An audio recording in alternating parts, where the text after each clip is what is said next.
of Book 1, Everything You Know Is Wrong, Human Origins.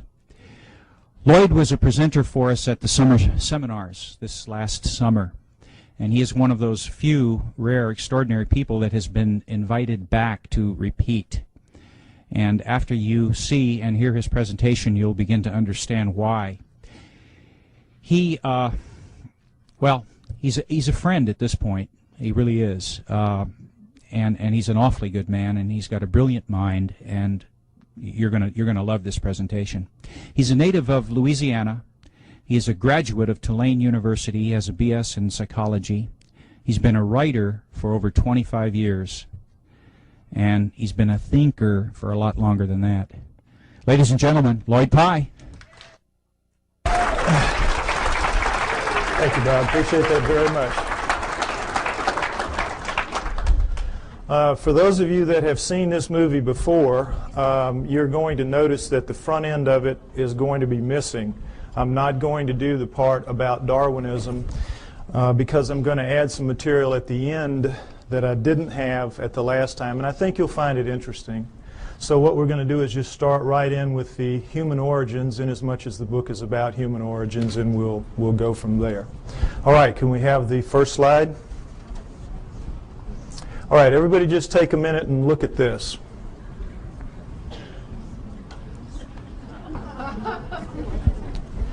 This is, wait, that's right, I don't need to do that. This is what we're all told is how we began as human beings.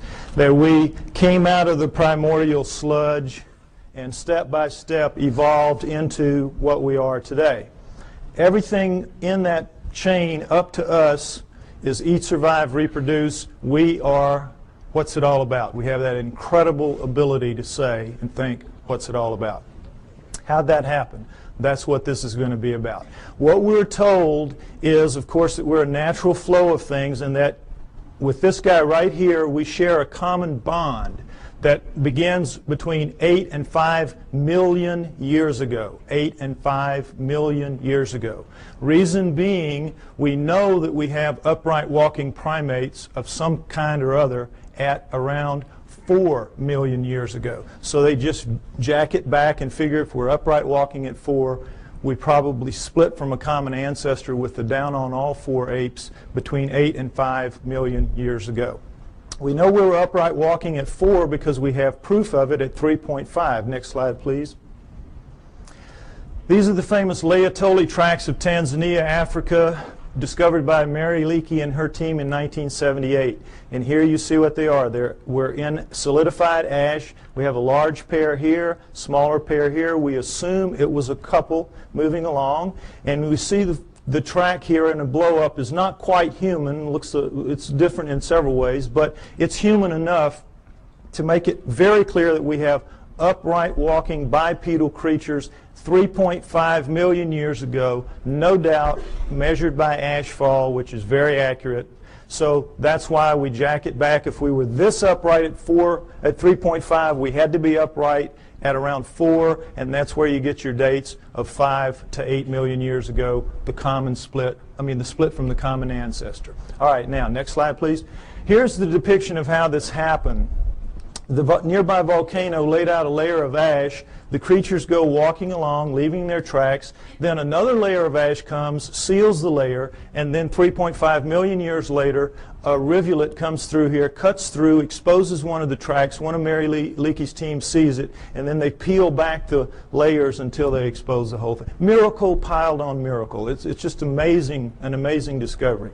Now, the reason I show you this is I want you to notice that all pre-humans that you will see in the books, and go back and you can check, they will show you a head that looks like this one pretty much, grossly primate in its characteristics rather, because that's what the skulls of all pre-humans look like.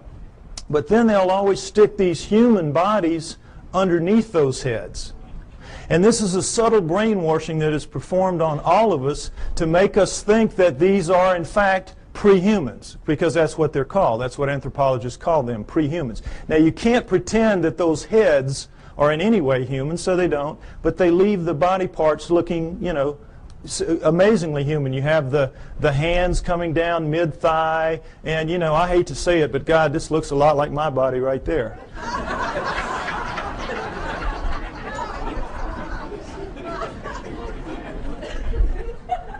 Point is, we're all being misled by these depictions, and notice them continually. It's the way I'm telling you. Now, next slide, please.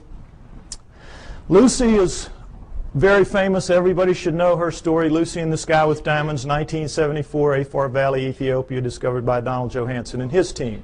She is the first of the so-called prehumans. They are the Australopithecines, and she is one of the first types. Now, what we know from her is a remarkable amount, because we have 40% of her body recovered. With mirror imaging, that gives us 80%. It was so much more than any other fossil at the time. It was just amazing. So we know a lot about her. She stood about 3 feet 6 inches to 3 feet 8 inches tall. Very diminutive relative to us. But her bones, all of her bones, are much more robust than ours. Her upper arm bone here, for example, which is much longer than ours would be if it was a human that size. This arm bone it would end about right here. Also, it would be about that thick. So we can see she's much more robust than we are in all of her dimensions. She has the head of a chimpanzee, which we cannot tell from her skull, as you can see, but from others like her. Head of a chimpanzee. But we do know that she walks upright because we have her hip joint and her pelvis, and we have particularly her knee joint, all of which are amazingly human. So we know she walked upright, no question about it. She was an upright walking creature. Just didn't have bones that looked anything like ours, or a head for that matter. Now, one other thing I want to point out about this is the people that are paid to go out and find these fossils, these pre-human fossils, are paid to find pre-human fossils.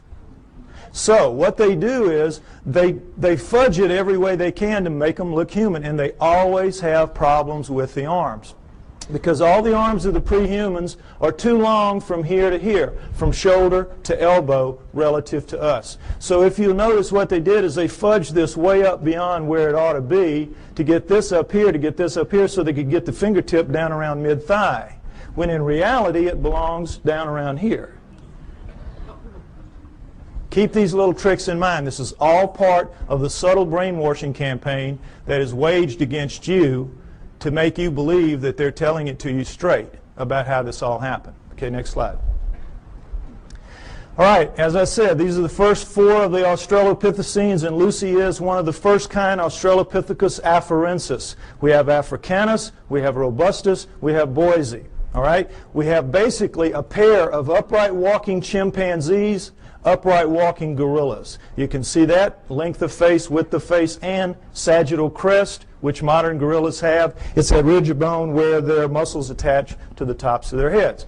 So from 4 million years ago to approximately 2 million years ago, we have a pair of upright walking chimps, a pair of upright walking gorillas, and that's it. Okay? Now, at 2 million years ago, we have a transformation. We are told it is a transition, that somehow the Australopithecines segued into the next creature, which is Homo. Homo meaning man. You will see they are indeed more man-like than are the Australopithecines, which are clearly primates, upright walking primates. So, we have this changeover from Australopithecines to Homos. We're told that it is a transition, it is a transformation, as you will see with this slide. Next slide, please. Okay, here we go. Australopithecine, early Homo. Notice, if you will, this is not a transition. This would require 20 or 30 gradual changes to get in from this to this. It is an overnight change. It is just sudden. Boom. The Homos are here. I don't mean that like it sounds. Okay, next slide. All right, the Homos are here. Here we go. The Homo habilis, Homo erectus, Homo archaic, Homo neanderthal, and then Cro-Magnon, Homo sapiens, us. Notice Neanderthal man going back and through the Australopithecines don't look anything like us. Nothing. Here we sit right here. Another transition. Now remember, we had 4 million years Australopithecines, approximately 2 million years. There's some overlap in here. And then here, 120,000 years ago only, boom, here we are. Suddenly, overnight, looking nothing like anything that has come before. The bones of all of these creatures are much thicker than ours, just like Lucy's were. And in every way, the shapes are dissimilar.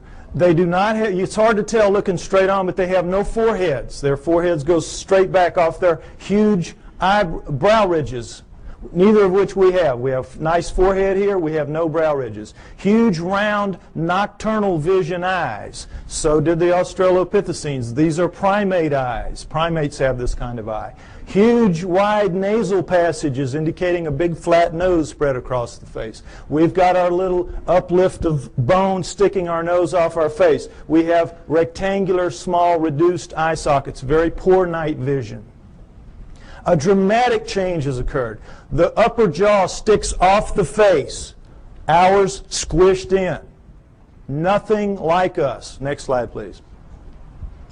Profiles show the degree of change is startling.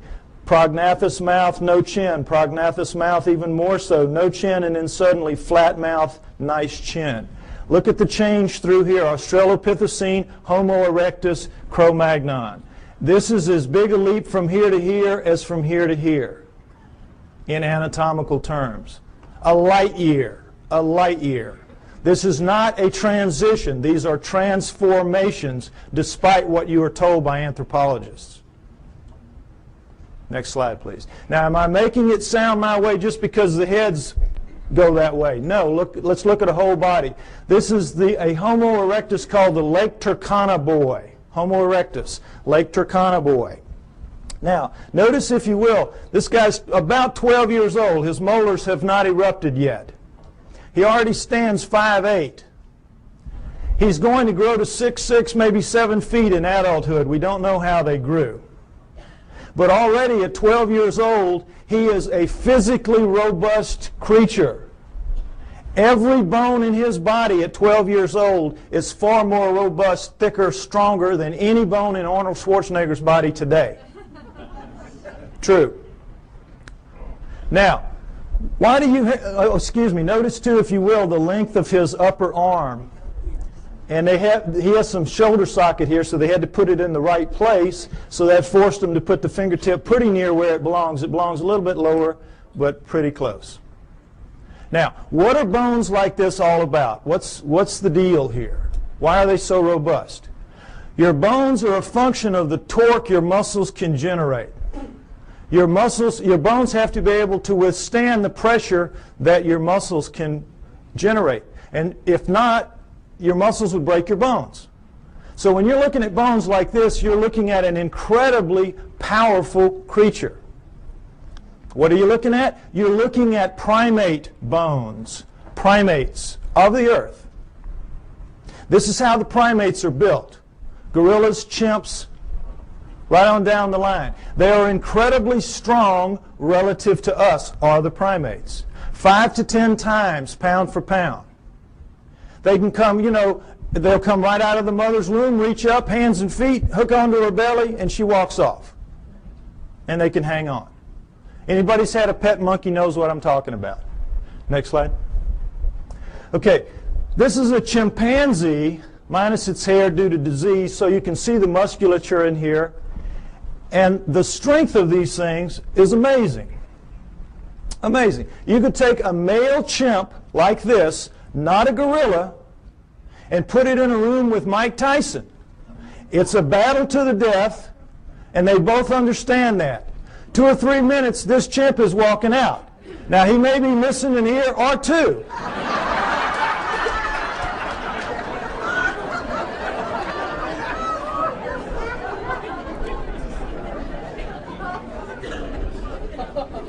But the chimp is walking out.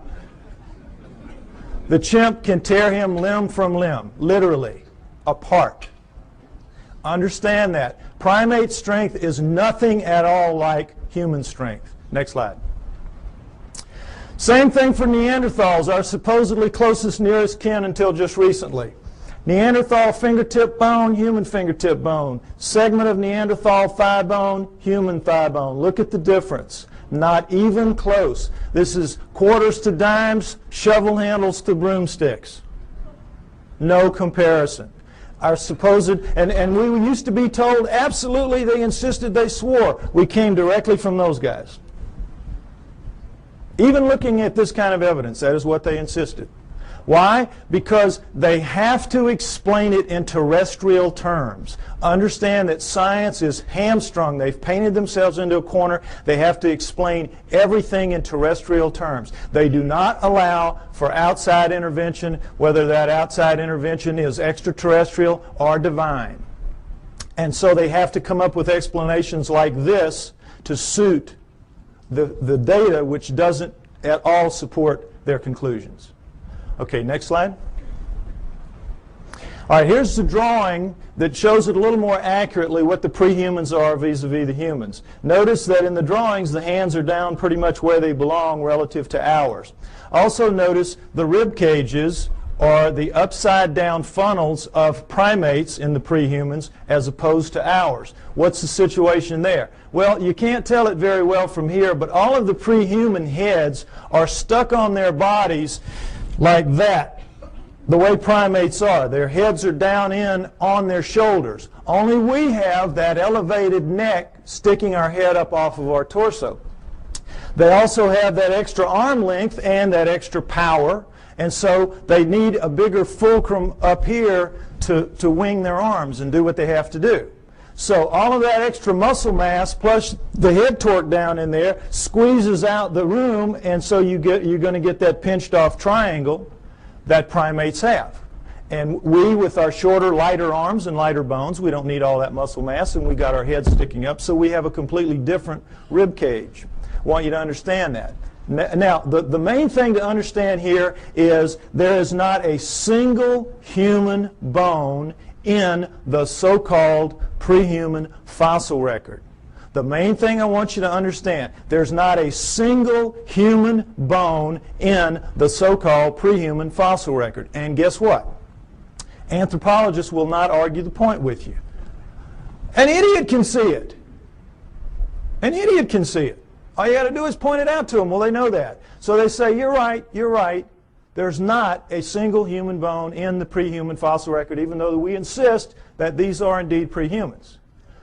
The reason we can get away with this is because we're going to put somebody right in here that's going to show a transition between these guys, and that is the missing link, the famous missing link. You've all heard about that. This is what it is. This is the thing that's going to stand right in here and miraculously show a smooth transition from this to this. Well, I tell you what, if the missing link was here today, he would need about 20 or 30 cousins standing right beside him, showing enough gradual transition to make this plausible.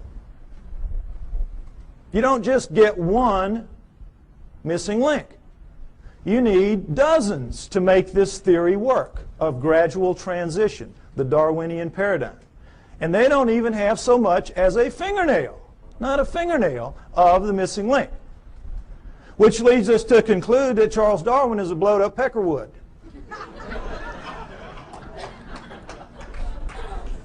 However, they will not concede that fingernail that's missing in that direction. Darwin's still intact, everything's still okay. Missing link's going to show up. It's been 140 years, not yet, but he will show up. Okay, next slide. All right, the throat thing, I want you to get that clear in your mind. Notice, if you will, this is a standard primate throat, and of course this is our throat. A complete redesign, complete. Not least of which is the fact that they can breathe and eat and swallow and drink at the same time and not choke. We, of course, you know what happens when we do. The peas come out of our nose when we start coughing. Okay, so the point is that primates with this kind of throat can make tremendous amounts of noise. Anybody's been to a monkey house or, you know, at the zoo, you know what I'm talking about. Hoops, hollers, screams, howls. They know no limits. They can just puncture your eardrums, some of them, howler monkeys particularly. But they cannot do the thing that we can do with our throats, which is what I'm doing right now, this minute. Break those sounds into little bitty pieces. It's called modulating. They can't modulate. They can't speak. And try as we might to teach them to speak, and we do. You know, Coco, they've been working for her, what, 20 years now? Up to maybe 3,000 words. You could put her in a third grade class and she could probably be valedictorian. But she can't speak. She can't speak, and she's never going to be able to because she doesn't pack the gear, as they say in the military. She doesn't pack the gear and never is going to. No primate is. We are completely different and completely special because of it. Next slide. All right, now, so here's what we're left with. This supposed smooth transition right on through from the early ones to the later ones, including this. Now you can see, I hope, that all that's really happening here is the brains are getting bigger. And it's harder to tell because the Neanderthals and the archaics, their brains are expanding back here in what's called an occipital bund. But they're getting bigger every step of the way. It surprises most people to find out that Neanderthals had bigger brains on average than we do. 1,500 cc to 1,400 cc. Bigger brains than we have, Neanderthals. We shrunk somehow and got so much smarter. Figure it out. Point is that we're told that all these guys went extinct at 30,000 years ago because that's when we see the last Neanderthal. That's when we find the last Neanderthal fossil, 30,000 years ago. Okay, so they went extinct and that's it, and we're left behind. We were told for a very long time that we appeared at 30,000 years ago. That Cro-Magnon appeared right as the Neanderthals ended, so it was a real nice fit. You know, we appeared somehow, we killed them all, and that was it. Transition, we took over the lease, and that was it. So, the reality then later proved to be that these guys existed at least 120,000 years ago. These guys existed down into 30, so you got this huge overlap of nearly 100,000 years where they're living basically side by side on the planet and not killing each other off. So that one kind of went out the window, so they said, all right, so we didn't evolve from the Neanderthals, we evolved from the Homo erectus. You saw the Lake Turkana boy and how much we look like him. We evolved from him now. That's the new theory.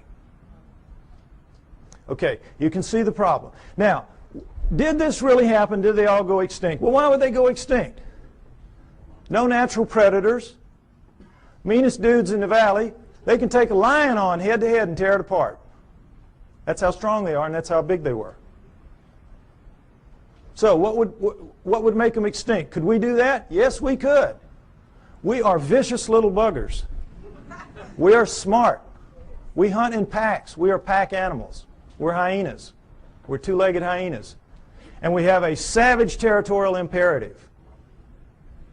Together, we could kill any of them. One-on-one, they just pop our heads off like a pimple. Understand that. So, given that, what if what we did was instead of driving them to extinction, we just drove them where they don't make fossils anymore? What if that happened? Is that a plausible scenario? Let's take a look at it. All right. Let's look at the Earth first, where these guys will live in. The Earth is divided into ecological niches. Ecological niches. You have the prairies, the savannas, the grasslands, the lightly wooded areas, primo niches. That's where everybody like us would like to live. You know, it's comfortable. The not so nice niches are the heavy, deep, dense forests, jungles, swamps, bad places like that, where we kind of live on the edges, but we don't really live in the heart of darkness. We think we do, but we don't. So, what if these guys lived in the primo niches, which they did because they were leaving fossils? And guess what? You leave fossils in the primo niches, in the prairies, savannas, grasslands, lightly wooded areas. Why? Because it's very unique that a fossil gets formed of this kind, because you have to die in very specific circumstances. You have to get caught in a flash flood so that your body is washed away, covered up by mud, so predators can't get you. Your flesh rots off, the minerals leach into your bones, and you become stone and you become a fossil. Or you get killed at the water hole. One day you're really tired, you're really hot, you're not paying attention, you go down to drink, the lion jumps on your back, kills you right there at the edge of the water hole, and then the wildebeest herd comes up behind him, run him off, stomp you down into the mud, and now same process. You're covered by mud, your flesh rots off, your bones are, the minerals leach into your bones and you become a fossil, and that's it. And that's pretty much it. It's very hard to form a fossil otherwise. And so we see how miraculous that process is just to make them in the first place, and then millions of years later it washes up, or whenever it washes up, and somebody sees it that knows what it is and can recognize it and can save it. It's miracle stacked on miracle. That's why they're so few and they're so rare and they're so precious, because of that. Now, understand this, that in the deep woods and jungles of the world, they don't make fossils. Doesn't happen. You get your water out of the environment. You don't have a water hole. You get out of your food and things like that. It will surprise you to know that there is not, to this day, a single solitary fossilized bone of a chimpanzee in the world that we know about. They just don't make fossils. So, instead of them all going extinct, why don't we just postulate that they lived in the primo niches? This guy arrived sometime prior to 120,000 years ago when he starts leaving fossils. And he issues an eviction notice to all of these. Get out of town. We're here. We're taking over. And they do. And there'll be some skirmishes. They'll kill a few of them. And these guys, you know, they're not that stupid. They'll figure it out. These guys are bad news. We got to move. And because they're adapted to the planet, we've seen the millions of years they're here. They're adapted to this place. They can go pretty much anywhere they want to, and so they do. They just walk until we don't chase them anymore, and that's into the deep woods and the jungles of the world. And if that scenario is true, and I postulate that it is, then it would explain the hundreds and thousands of stories that we have from around the world of what? Upright walking, hair-covered creatures living in the deep forests and jungles of the world, every continent except Antarctica. The hominoids. It explains the hominoids. You with me? Okay, next slide. Let's take a look at a hominoid. Here we go. This is a statue of a Bigfoot Sasquatch type, carved Willow Creek, California. This gentleman's about 5'7". I'm 5'11". You can figure that if that thing was here, his head would be up about right here. Okay? There are 4 kinds of hominoids. 4 kinds. We know of 2 in the West primarily. Sasquatch Bigfoot, this kind. Abominable snowman Yeti. And then there are 2 other kinds that are dominant in other parts of the world that we don't know very much about. The Almas and the Agagwis. Okay, now we're going to go over them. They're pretty much the same except for size. All right, the Bigfoot Sasquatch kind, as you see, 7 to 10 feet tall, 700 to 1,000 pounds on average. The giants, the big ones, the ones you hear the most about. The Abominable Snowman Yeti, man-sized, 5 to 7 feet tall, 300 to 600 pounds, lives exclusively in the Himalayan ranges as far as we know. Taken together, those 5 ranges are as big as the United States, plenty of room to roam, but they are not on all continents. The Bigfoot Sasquatch kind is. The third kind, Almas. The Almas. They are found primarily in the mountains of southern Russia and western China, the Pamirs and the Caucasus, and the Altais and the Tian Shans. But they are also elsewhere in the world, including in the United States. Man-sized again, 5 to 7 feet tall, 300 to 600 pounds. Fourth kind, the Agagwis, about 4 feet tall, weigh about 200 pounds, the pygmies of the group. All right? Now, you might remember, ironically, there were 4 Australopithecines, 4 early Homos, and what a surprise, there are 4 types, basic types of hominoids. Interesting, isn't it? Now, what they are is this. The Bigfoot Sasquatch kind live in what is called lower montane forests. Now, in mountainous terrain that are covered by trees, and if you've done any flying in the Pacific Northwest, you know what I'm talking about. The lower trees are called lower montane. As you go up, you get into upper montane. The Bigfoot Sasquatch lives in the lower montane. The Abominable Snowman lives in the upper montane forests of the Himalayas. You get the idea, Abominable Snowman, he lives up in the snow. Nobody lives in the snow. There's nothing to eat there. They live in the upper valleys, and you see them occasionally as they cross from one valley to the other by going over a mountain, the snow part of it. Okay, now the Almas also live in the lower montanes, but they're more flexible. They also seem to be the smartest, and this is not to say they're anything like us. They're just very smart animals. The Almas are. I think they're going to prove out to be living Neanderthals. The evidence is strong that the Almas are living Neanderthals. Okay? The Agogwes, the fourth kind, the pygmy kind, live in the jungles of the world. That jungle band that goes through South America, Central Africa, and Indonesia. That area. They, of the four, have reddish, russet-colored hair, like orangutans, which also live exclusively in jungles around the world. The others have dark browns and blacks, their body hair, covered with hair. Whenever anyone sees them, their characteristics are described consistently the same. Wherever in the world, whatever kind we're looking at, when the person sees it, and frequently this is some very, very isolated native who doesn't even know that the rest of the world is out there, much less that these things are seen on other continents. And when they describe them, they always describe them the same way. They say, no forehead, huge brow ridges, big round deep set eyes, big flat nose, although this one isn't so big, but big flat nose up against their face, mouth sticking off their face, no chin, head tucked down into their torso, very long arms dangling around their knees, very thick, muscular, robust bodies, and covered with hair from head to toe. Now, take away the hair, and what did I just describe to you to a T? The pre-humans. Am I right? You saw the skeletons. You saw the bones. The pre-humans. What does this lead us to believe?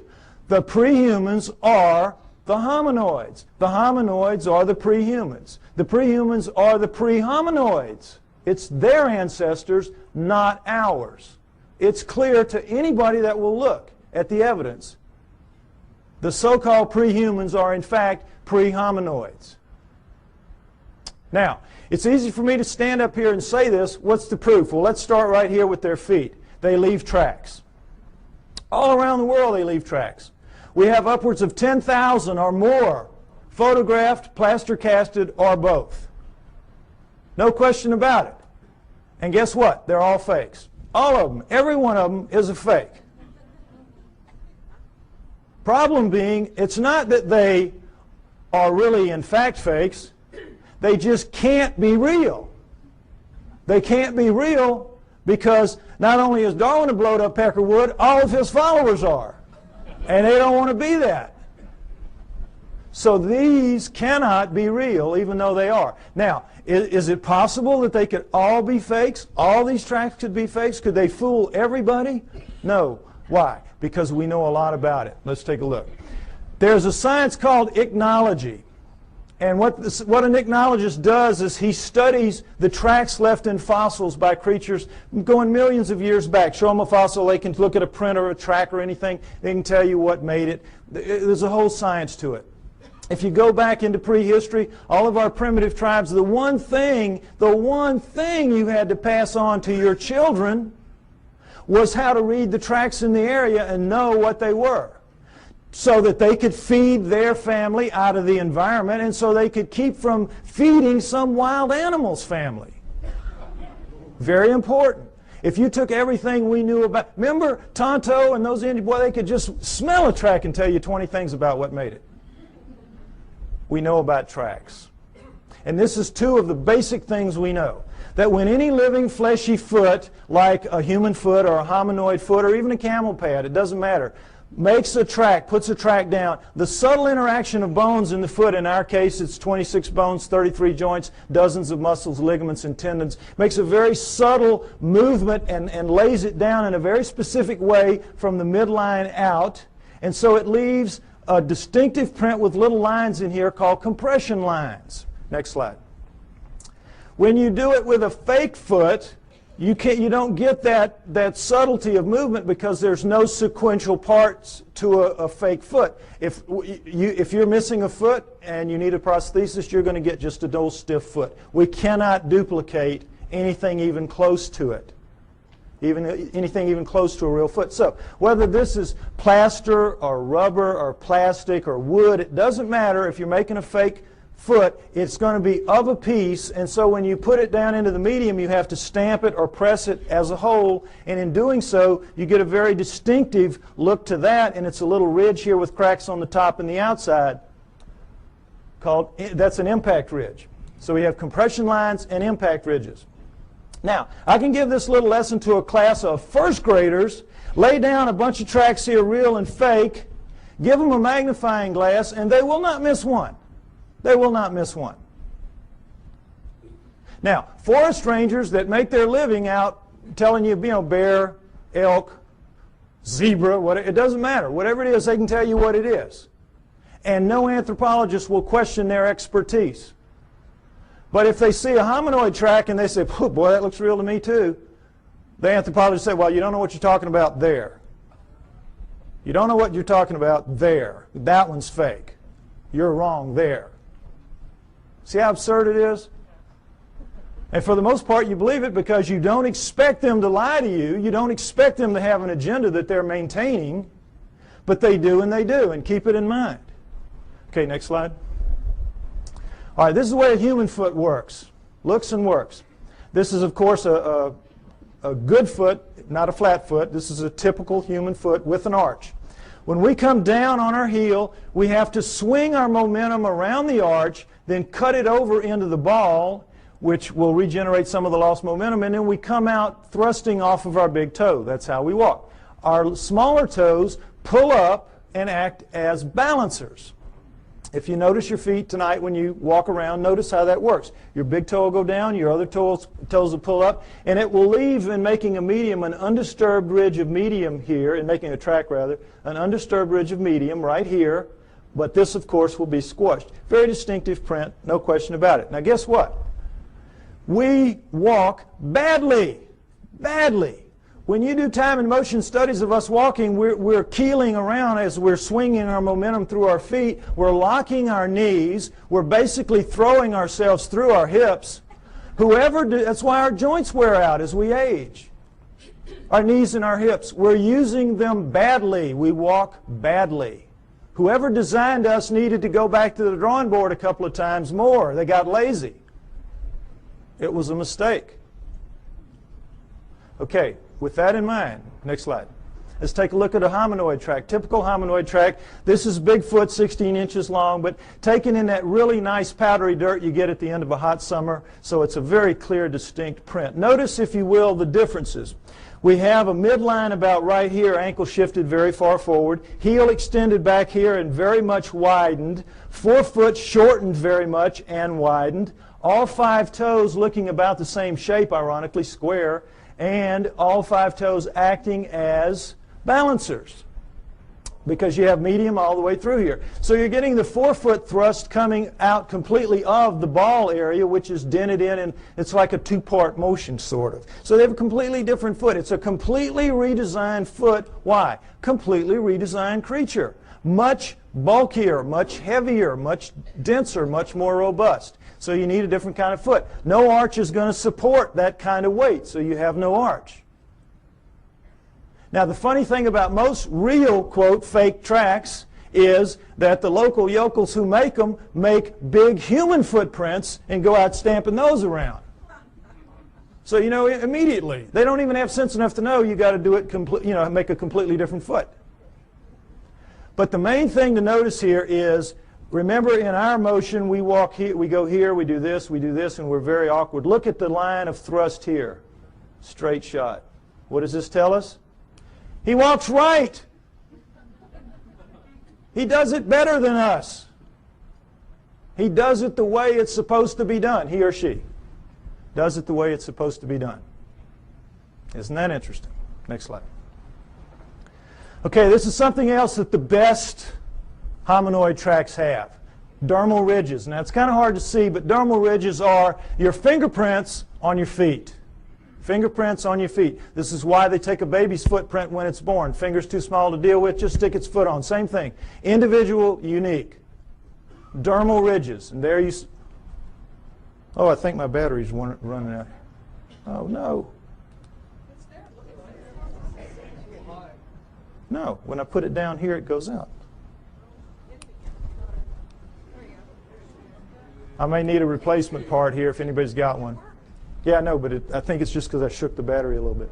All right, anyway, point is that whoever's faking these things out around the world, thousands of them, is taking the trouble to make articulating feet that if they would just put on the market, they could make a fortune in the prosthetics industry. And then they're taking the trouble to incise dermal ridges when lasers would have a hard time doing this. I mean, criminals, if this was easy to do, criminals would get their fingerprints fixed, would they not? Instead of cutting them off. Lasers really couldn't do this kind of work, I don't believe. Oh, okay. Okay. Thank you. No, I got it. I'm going to go with this one for now. Okay. So, you with me? It's a conspiracy to end all conspiracies, this making the hominoid track conspiracies. And what I'm trying to get you to see is that is in fact absurdity piled on absurdity that they're asking you to believe. And again, for the most part, you do believe that. Most people who came in here today probably believed everything that the tabloids have to say about the hominoids. Problem being, if the hominoids are real, what does it mean? We are off the flowchart of natural life on Earth, and they don't want that to happen.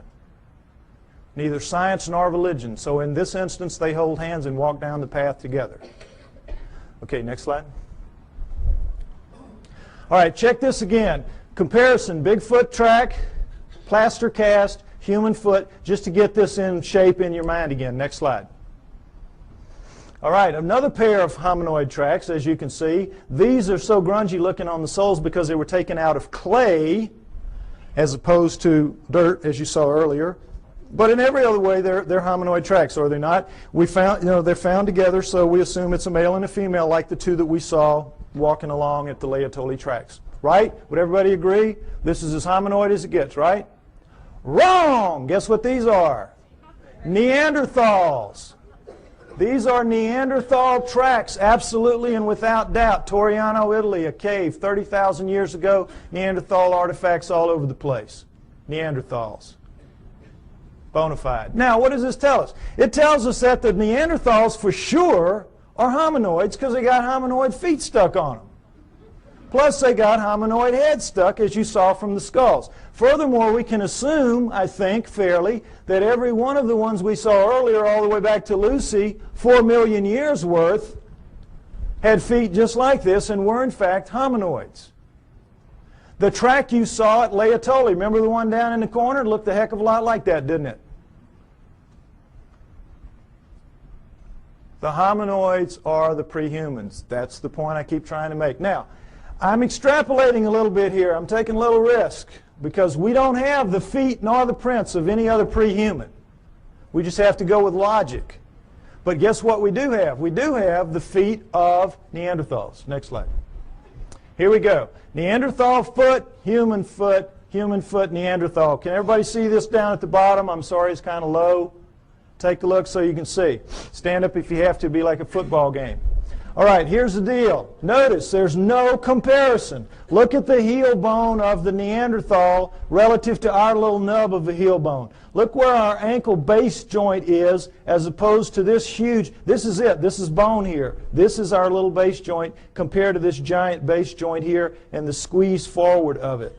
Notice, if you will, the great foreshortening of the forefoot and the widening of it relative to ours. Look at the skew. You can see the skew in the foot. See how squared up and solid that is like a rock. Look how much our big toe dominates our little foretoes and how much these are much the same. This thing is built for balance, for solidity, for stability. We got a crummy foot, folks. Crummy foot and a crummy walk. We ought to complain to the boss about this. You can see why this thing walks so smoothly. It's just kabloom, boy. It's just perfect for maintaining balance and stability, carrying all that heavy bulk and weight. Good design, bad design. Next slide. Okay, if I'm right, they're out there, all these places. Where are they? All right, let's take a look at the world. Take away the deserts, take away the tundra, and what you're left with is arable land. Arable land. All right? This is where they live, in the black parts. The heavy, dense, deep forests and jungles of the world. This is where we live, the nice, cool, open areas, the pinks, the blues, and the purples. The primo niches, that's us. All right? Now, Broken down, that is 55% for us, 45% for them, moving toward 40% for them. As you know, we're cutting down forests like crazy. It used to be 55% for them, 45% for us, 500 years ago, approximately. Okay, so you look at this and you say, well, wait a minute, we're sitting right here in the desert. We live everywhere. No, we live in most of these environments, but we don't live, for the most part, up in these areas, in the Himalayas and here and in these jungles. If we live in the jungles, we live on the river. We don't live in the heart of darkness. When we have to live in the heart of darkness, what do?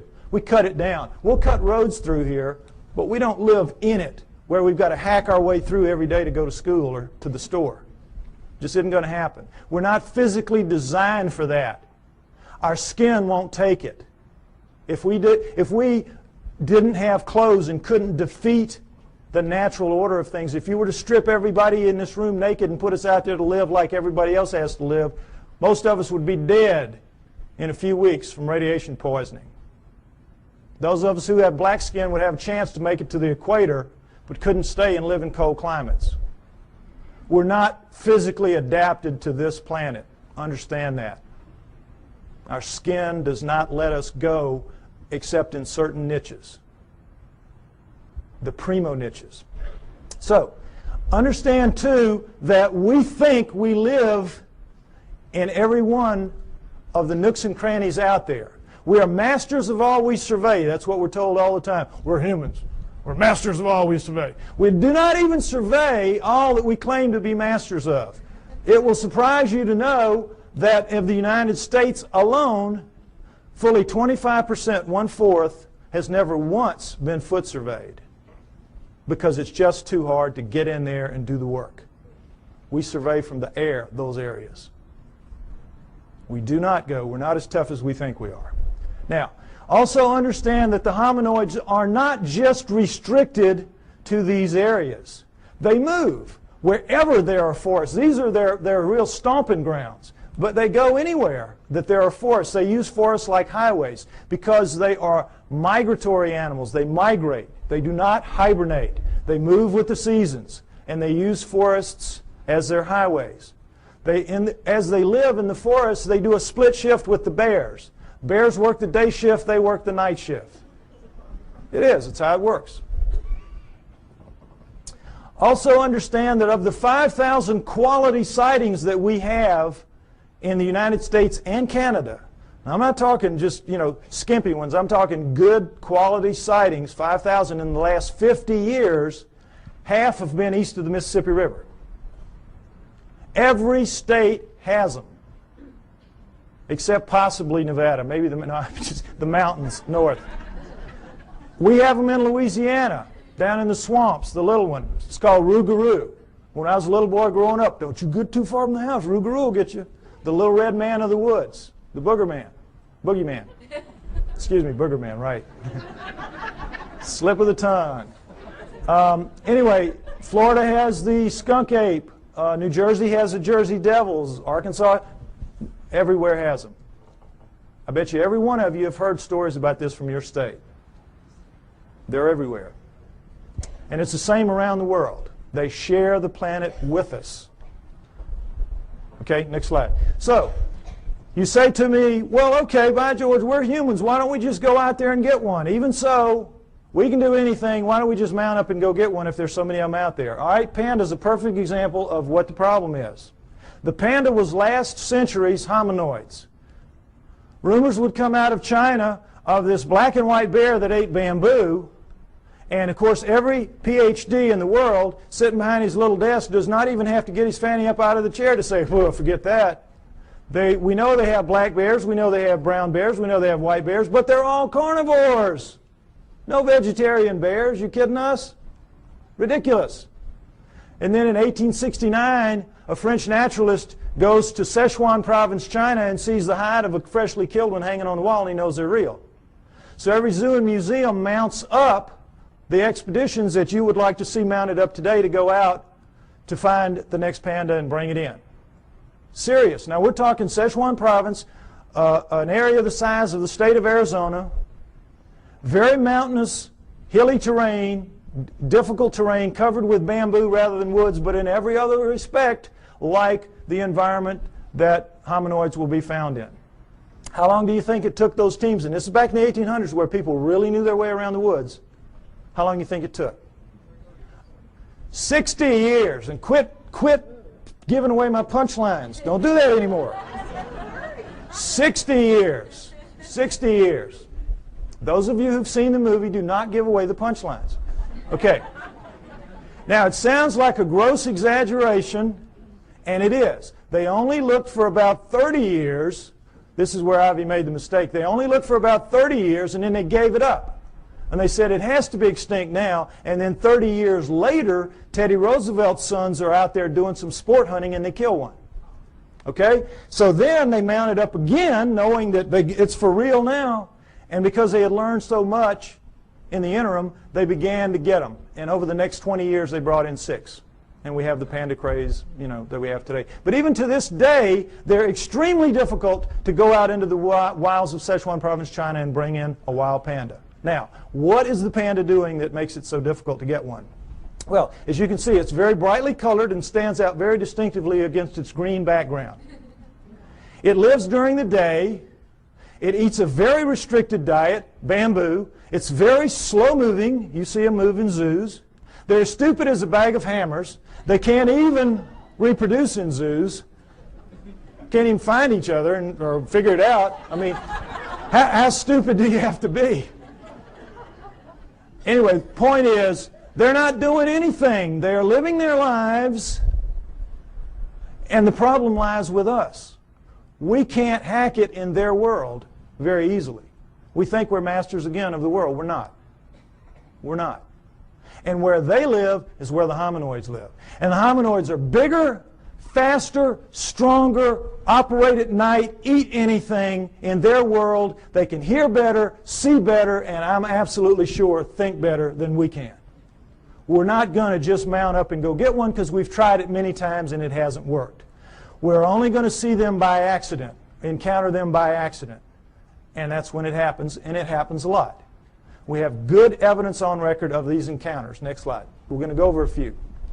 The famous Patterson film, Roger Patterson took a film of a female hominoid walking along a creek bank in 1967, October. You all saw this, well, not all, but some of you saw this recently on a television program called World's Greatest Hoaxes. All right? That itself was a hoax. That program was a hoax. I wrote a long email about this, and it's on my site if you'd like to read it, www.lloydpye.com. It's a defense of the Patterson film showing what they did not talk about in that program, trying to make this film look like a hoax and pick on it, as people will do occasionally.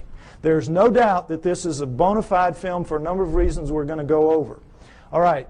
First of all, it was a bright sunny day, as you can see. What happened was the sun was shining such that it was glinting off of her shoulder and thigh as she walked, and you could see her muscles rippling in her shoulder, in her thigh as she walks. In good slow-mo close-up, you can see that, which they did not provide in that program. All right. If that's a person in a suit, the suit has to be glued to naked skin. In the gluing process, you lose that flexibility, that ripple. The only thing that looks like this does in this film is real skin over real muscle working. So we could stop right here. It's real just based on that. Right there. But we don't have to stop. The arm, if you've all seen her walk, she walks along like this. She drags her arm down around her knees where everybody says, the hominoids do. Why? The elbow articulates right here, which is much longer from shoulder to elbow than a human. If that's a human in a suit, impossible. You can't get an elbow bend at the same point. So we could stop right there. Solid proof that that's not a human being in a suit. But furthermore, Jerry Romney, the guy they said was in the suit, they stuck him with breasts. What would they do that for? Why go to the problem? Why go to the trouble? As she walks along and she turns back to face him, you see the breasts sway, and she takes a couple of steps, and you see that nice jiggle that we all know. If it's a person in a suit in 1967, it's going to be those early silicone jobs. Remember those? Absolutely real right there. Furthermore, she left tracks in the hard-packed sand of the creek bed. 1 inch deep. We have pictures, we have casts. That cast you saw earlier of the cast in the foot, that was her foot.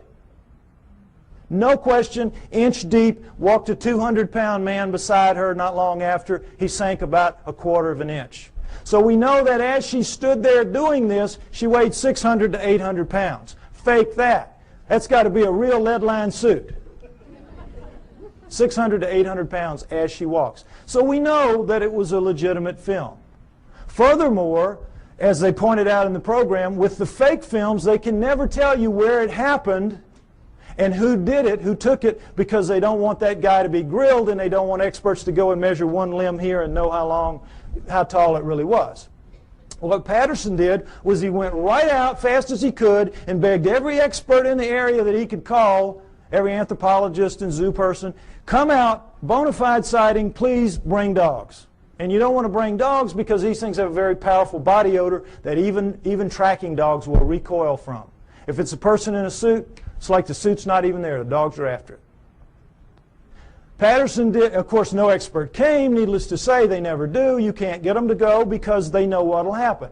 A young man named Grover Krantz went out early in his career as an anthropologist, took a look at one, and he said, it looks real to me. And it's 30-some-odd years later, and I think he's still trying for tenure. They've made a tremendous example out of Grover Krantz for what happens to people who side with the enemy in this issue, which is a very volatile, very sensitive issue. Okay? So no experts would come, needless to say. Patterson did everything right that he could except film something that could be real. Other than that, he was great. Okay, next slide. A man named Albert Ostman, picture taken in 1957, talking about an event that occurred to him 33 years earlier in 1924 when he was a young man, a timber cruiser in the woods of southern British Columbia. He's taking some time off. He's out looking for gold mines, lost gold mines. He's sleeping in his sleeping bag one night, and suddenly Big Hand picks him up, shoves him to the bottom of the bag, slings him over its back like Santa's bag of toys, and scoops up his camp stores with the other hand and walks off with him. He is captured by a Bigfoot. He has marched for about an hour. He's got barely enough room at the top of the bag to breathe. The hand couldn't get quite around the bag, so he had enough room to breathe, but he's stuck down the bottom of it. It dumps him out an hour later or so, and he's in a 10-acre basin of high rock walls where he can't get out, and there's one opening opposite where he is, and over there is the den of the living quarters of the male Bigfoot that got him, his mate, and their two offspring, a young male and a young female. And Albert Ostman stays with them for 6 days before he can figure out a way to escape, which is very funny, very clever. Not going to go into it. Takes too long to tell. It's in the book, okay? But he gets away. The point of the story is not how funnily he escapes, but that he doesn't tell anybody for 33 years. Keeps it to himself, thinking everybody would think he was crazy, which they would do. And then in 1957, he reads an affidavit in a paper by a man who saw one picking berries, and the man said, if anybody has an experience like this, would you share it with me? So Ostman writes him a letter and says, that's what happened to me. Well, when people found out what happened to him, the roof fell in on the poor guy. Experts came in from all over the world. He had to take lie detector tests up the wazoo. You know how it works. And so you know that when you're telling a story, a long, detailed story, and it's a lie, you can't keep the details straight. You're going to goof it up, and they're going to figure it out sooner or later you're telling a lie. He never goofed up. He passed all his lie detector tests. No, anybody that had anything to do with him, just read the testimonies, say he was absolutely A+ straight-up guy, telling a true story. Next slide. The famous Minnesota Iceman. Ice Child is more like it. This was a juvenile Bigfoot killed by a man named Frank Hansen in the woods of northern Minnesota. Ironically, in 1967, the same year that Patterson filmed his Bigfoot 2,000 miles away. All right, now, Frank Hansen shot it in the back, blew out that nice hole in its chest, dropped it, severed its spine, dropped it down. It pulled its arm up to protect its face from him, as you can imagine, shot it through the wrist, through the left eye, blew the right eye out onto its cheek, and blew out the back of its head. Coup de grace, killed it dead. At that moment, 1967, Frank Hansen could have changed history. He could have taken this thing, crammed it down the throats of science, and we would not be having this discussion today. We would all accept hominoids as a reality from that point forward. No problem. But Frank Hansen was not that kind of man. The kind of man he was, he saw the opportunity. He bought a 7-foot floor freezer. He threw the body in there. He filled it up with water. He froze it. He put a piece of plate glass over it, and he took it around to shopping malls and county fairs for about 12 years, from about 1978 to, about 1968 to about 1980. Did anybody here besides me see it when it was out? There's always people that saw it. Okay, so they can tell you that it was the real deal. Okay. Now, what you saw if you went and paid your buck to see it was this thing laid out, and you could see it's kind of snowy, milky ice right here, but where you could see it was like glass. It was like air. It was clear. You know how ice can be. So, you could see very clearly that this was an ex-living dead thing laying in front of you. But don't take my word for it. Take the word of a man named Ivan Sanderson. When Frank Hansen was trying to get publicity for this, he allowed Ivan Sanderson, a true zoologist and a great cryptozoologist, to study this thing for 3 full days. Very powerful lights, the whole works. And Sanderson wrote this tremendously detailed technical report about it, much of which I quote in the book. You read that, you will know the man knew what he was looking at from a technical zoology standpoint. I'm looking at it just with layman's eyes when I'm a young man, but they're perfect eyes, astronaut eyes. So I'll tell you what I saw.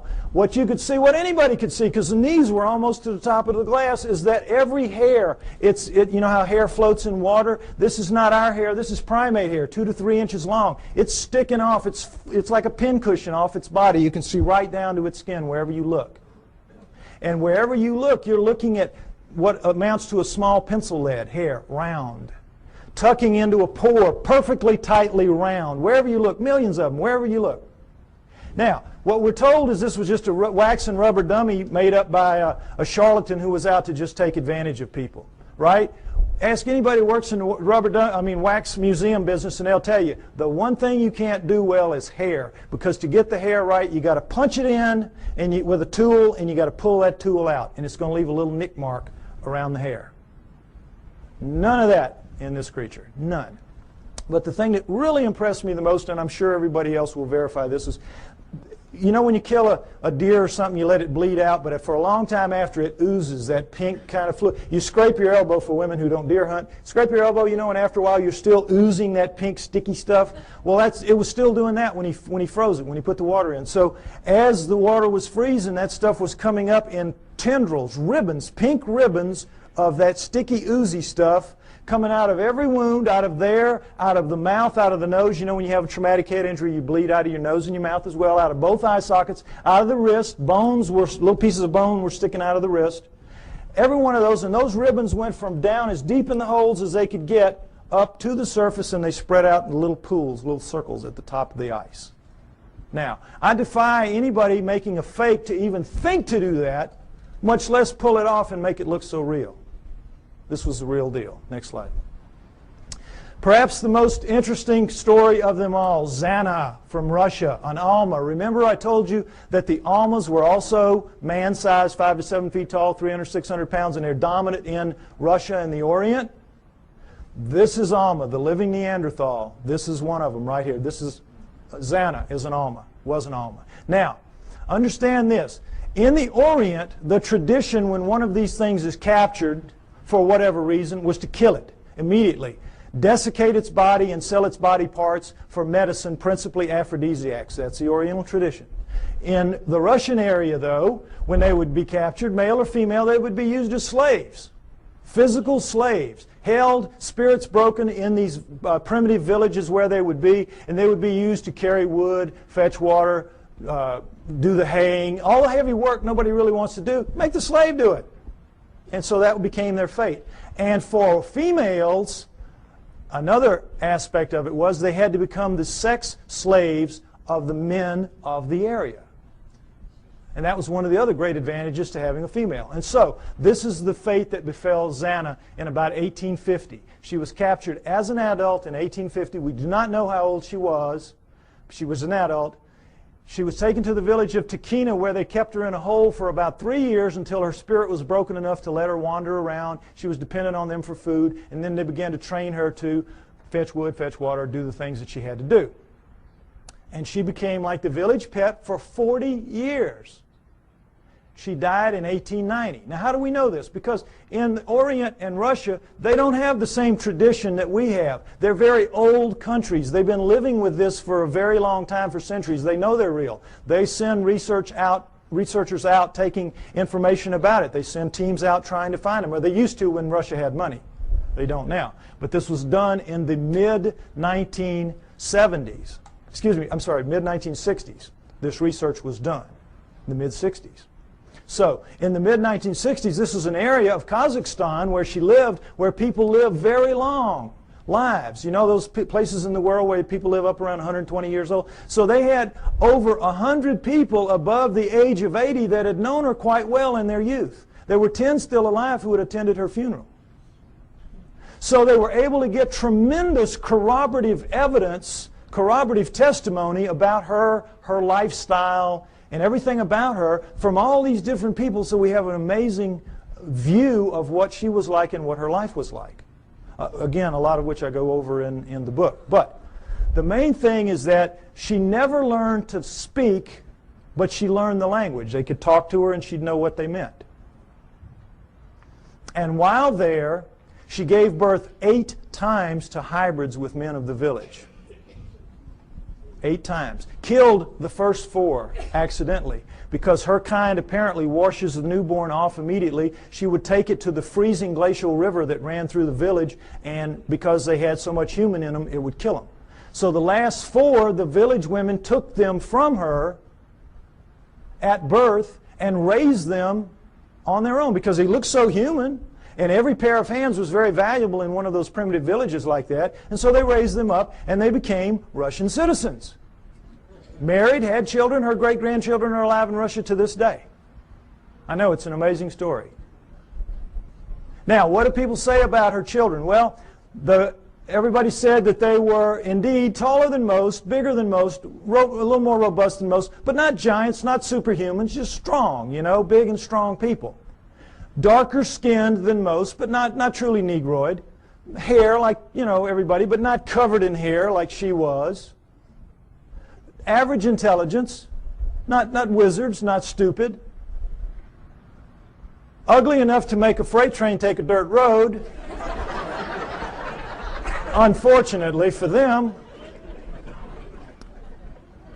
But they could speak. That's the key. They could all speak. They had very high-pitched voices, but they could speak, which allowed them to integrate into the community as humans, even though they were clearly not quite humans.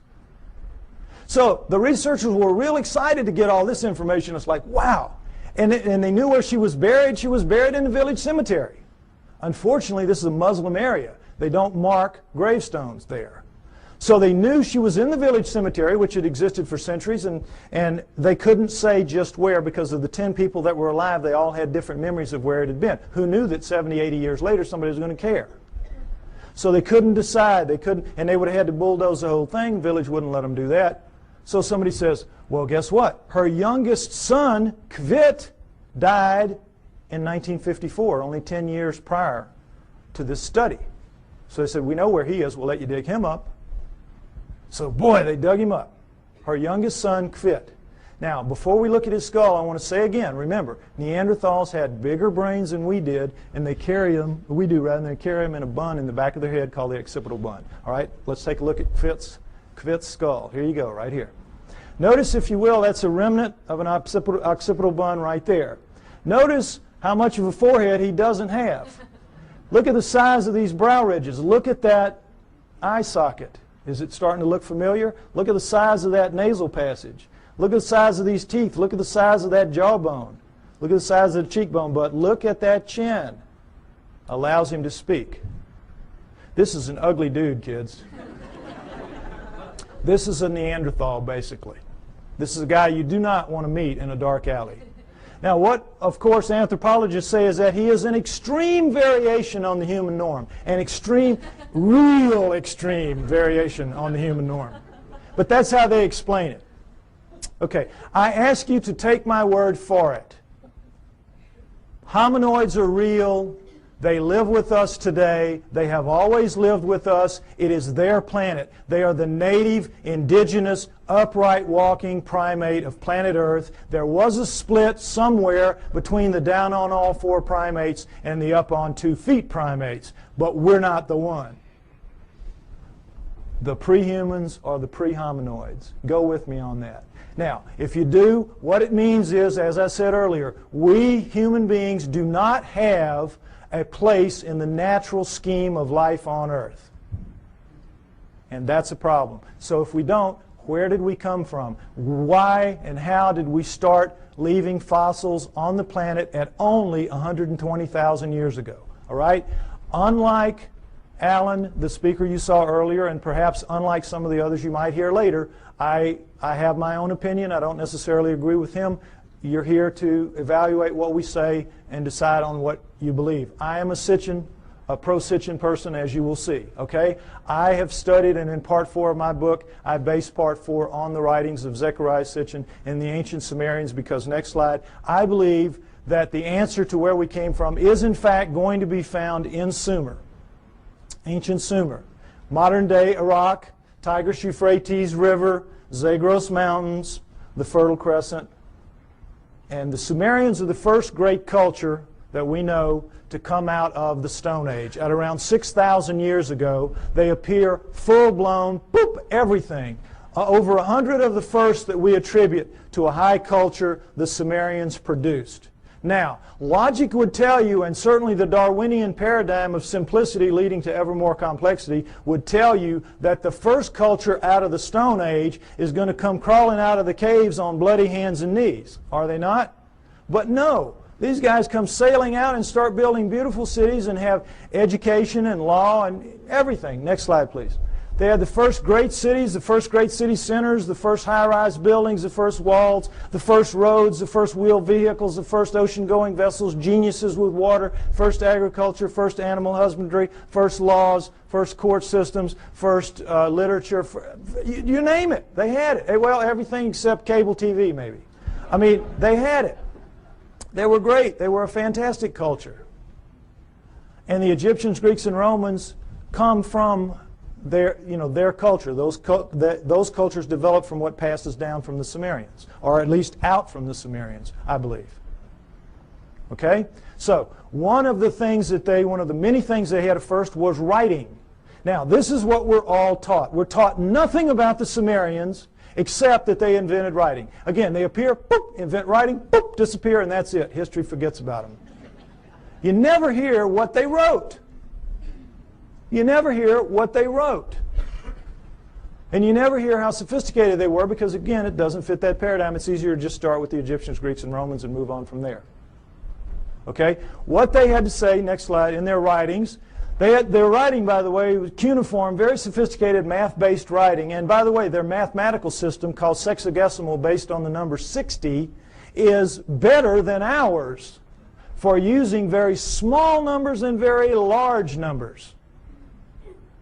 And they kept time around the great year, 26,000 years, how'd they figure that out, among other things. But in their writings, most of it is like these little hand things where it's just bills of lading. I sell you this, I'm buying that from you. It's like our paperwork. But they have a lot of them, about 5,000 of the 100,000 or more that we have to do with stories of their cosmology, their cosmogony, their history, where we came from, how the solar system formed and all that. And that's what we're going to go over, what they had to say. Where did it come from? Well, originally, when these things were being translated in the late 1800s, early 1900s, when the translators would read what they'd have to say, it was like, oh, come on, forget about it. Put them in the myth. These are myths. They have to be myth. It can't be true. And they put it in the myth pile, which Alan was talking about, myth. So, Zechariah Sitchin, a man named Zechariah Sitchin in the 1950s gets the idea, wait a minute, how does the first culture get a myth? Who hands it to them? Good question. Why didn't anybody else think of that? So, he assumes it has to be a history. They have to be telling a history, which then later gets distorted perhaps as myth by later cultures, but the first one's got to be a history. So he goes into the myth pile with that attitude and comes out with 8 books at this point called the Earth Chronicles series, which I use as the basis for a lot of what you're going to see here now for a while. Okay? We're going to go over what the Sumerians had to say, boiled down. Part 4 of my book is basically the cliff notes to Sitchin's work. Any of you that have tried to read it, you know it's a slog at points. Okay, I tried to make it as easy as I could so at least you have the cliff notes to go in and try it again. All right, next slide. Here's what they say, that originally as the solar system was forming, there was the Sun, Mercury, Venus, Mars, and a big planet called Tiamat, right where the asteroid belt is now. And if you know about Bode's law, there's supposed to be planets at certain places of a certain size, and it all fits reasonably well except for the asteroid belt where there should be a planet, and there isn't. But there was Tiamat then, Jupiter, Saturn, Pluto as a moon of Saturn, Uranus, Neptune, and into that forming solar system at around 4 billion years ago, which we extrapolate and assume because all of them were still very plasmid, still very much lava-ish, able to pull moons out of themselves, and we know that the solar system formed at around 4.6 billion years ago, so at around 4 billion years ago would have been the time approximately when this would have happened. Okay, Nibiru comes in, and as it's a stray planet like the one we saw a few months ago being slung out of the binary star system on the news. We all saw that. Probably something like that. It's captured by the gravitational pull of the large outer planets, swung around the Sun, captured by the Sun, and is caught in an elliptical orbit like a comet, moving clockwise as opposed to the counterclockwise circles of the other planets. Well, as you can see, there's the capacity for real problems here with one going one way and one going the other. And in the second time around, Nibiru collides head-on with Tiamat at planetary speeds. This is a collision. Okay? Next slide. This whole thing now is described in the great Sumerian epic of creation called the Enuma Elish, which is 6 tablets of action, 1 tablet of summation, which is taken to be by many people the basis for the 6 days of creation and the 1 day of rest. Because much of the Old Testament is a direct come down from the Sumerians. And if you know the Sumerian history and you read your Sitchin, you will know that, or my stuff, you will see that that is the case. Now, in that great epic of creation, the Enuma Elish, six of the major puzzles of modern astronomy and Earth geology are, I think, plausibly answered. You heard Alan's interpretation of some of it. I'm going to give you mine and give you the basic Sitchin explanation. Okay? What they say is that in the collision, Nibiru slams into Tiamat. It is a little more held together. It's older, and so it is coalesced more. It holds together. Tiamat is shattered in two, blown apart, torn in half. And that the lighter outer crust, the crust with the water on it, is scattered in all directions. Boom. Just an explosion, the lighter crust, and goes off with the water. Now, one of the great mysteries of modern-day astronomy is comets. Comets make no sense for this reason. They come from all over the place. In a linear universe, when, you know, the great ball of a primordial cloud of dust and gas swirling around flattens out into a pancake to make the solar system, that's the ecliptic. Everything formed in the ecliptic should be in the ecliptic. Nothing should be out of the ecliptic, and yet comets come from all over the place. So they had to be removed out to where they are some kind of way, but we don't have any idea. So they come up with this fantastic thing called the Oort cloud, which is so far away you can't imagine. The Oort cloud is one of the biggest jokes out there. And that's how they explain comets, because they can't explain them any other way. But the problem with comets is they have water in them. And anything out in space is not going to produce water. You produce water by being a cooling planet with lava spewing up the steam and stuff like that, and it condenses, etc. So comets have to begin in a planet. Now, this explains it, I think, plausibly well. Nothing that they will throw at you to explain comets will do it. All right, number 2, the other great mystery, the asteroid belt. What they say is that the inner viscous magma inside Tiamat in the collision was strung out, the bowels of the planet, the guts were ripped out and strung out and broke into little pieces. That's the asteroid belt. They called it the hammered bracelet. We call it the asteroid belt. But there it is. And that's a fairly plausible explanation for it. Again, this doesn't make sense because, as you heard, the exploded planet theory. Problem is, when a planet explodes, it ought to just go boom everywhere. It shouldn't be hanging around. Doesn't make sense for a number of reasons. Okay, now, the third one is Pluto. Pluto's a problem because it's, as you've all been hearing lately, they're trying to downgrade it. It doesn't belong. It doesn't fit. It has an orbit that's not like the others. It carries inside the orbit of Neptune, and it's 17 degrees off the ecliptic. Again, nothing should be off the ecliptic. What they say is that Nibiru, as it swung around, it pulled Pluto away from Saturn, its original home, and dropped it out where it is now. Now, all astronomers know Pluto is not a natural planet. It started life as a moon of an inner planet. They know that. But they have no idea how it could have gotten moved out to where it is. Here you go. Here's the reasonable answer right here. Now, let's talk about Earth. Three great mysteries here. Life. Well, first of all, let's establish that Earth is a remnant of this. What happens is Nibiru's moon bangs into the remnant of Tiamat, and like pool balls, boop, hitting, knocks it inside the orbit of Mars, and it reestablishes there and becomes the Earth, the remnant of Tiamat. Now, Earth has one great mystery is life. How did life come to be? Life appears, despite what you're told about the lightning bolt into the primordial soup and all that, forget it. That's just a joke. That's just a fantasy fairy tale to tell people that don't want to know the truth and to tell kids in school. That's what they're teaching to this day. We know very well that the first forms of life to appear on Earth appear suddenly. They're very sophisticated bacteria, prokaryotic bacteria, and there's not one, there's two kinds, and they appear at around 4 billion years ago. Suddenly, overnight, strata with two kinds, sophisticated bacteria, relative to what that first living form would have been. If I had done the first part of my show, you would see all that.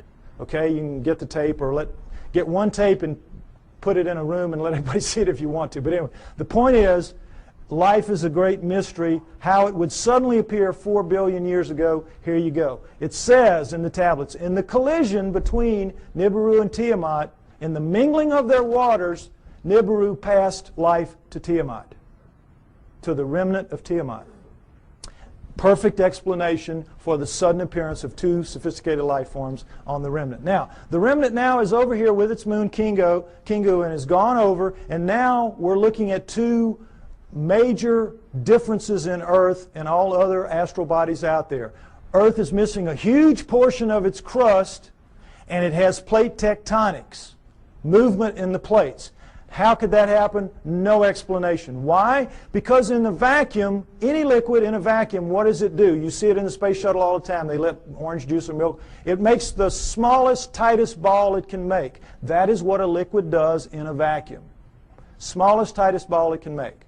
Now, that is what all the other astral bodies have done.